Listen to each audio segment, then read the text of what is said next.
one thing I've noticed about attorneys as they become more experienced, particularly in the criminal defense field, they become hardened, meaning they don't quite seem to connect with their clients or care as much.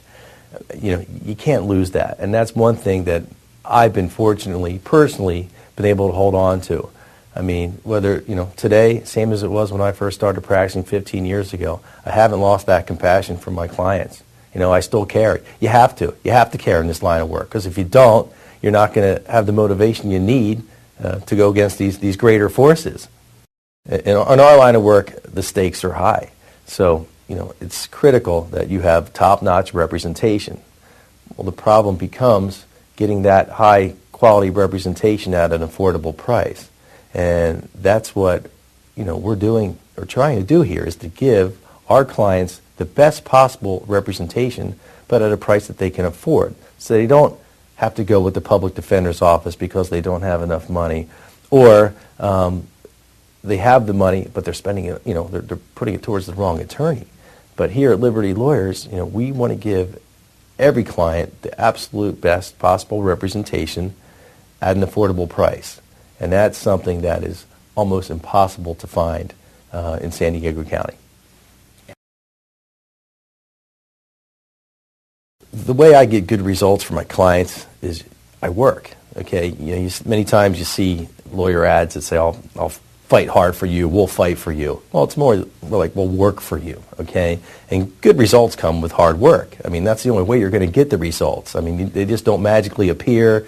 The prosecutors just don't hand out great results. You have to earn them, and that was really apparent, in my opinion, on the case that I had within this past year, where I had an individual who was charged with basically importing a large amount of marijuana from Mexico, over a ton to be exact, 2,800 pounds or something. And he was stopped on the United States side of the border, and the authorities found the contraband. And, on its face, it didn't look like there was much we could do for this individual. But after speaking with him, it turned out that his life was threatened, and that he and his family were going to be killed if he didn't do this. Well, we kind of hear stories like this quite frequently from our clients, and more times than not, they might not necessarily be true. But this case, I think our client was telling the truth. And my investigator and I went into Mexico ourselves a number of times, and we obtained information that wasn't in the police reports and the agents' reports, because many times the authorities, whether it be the police or a federal agency, or, whoever the law enforcement agency is, they just take their reports, write them up, and go home and see their families. They're not interested necessarily in investigating the case to the extent that it should have been. And this was exactly one of those cases. So we went down to Mexico, like I said, a number of times, and we found all kinds of helpful information that backed up my client's story. I mean, 100%. And, stuff that the federal agents didn't look into. Either out of ignorance or they didn't want to be troubled. Whatever the reason.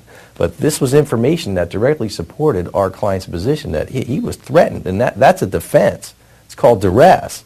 And, I don't know how many hours we spent investigating that case, myself and my investigator, but, eventually, took about 6 months, but finally we were able to persuade the prosecutor to dismiss that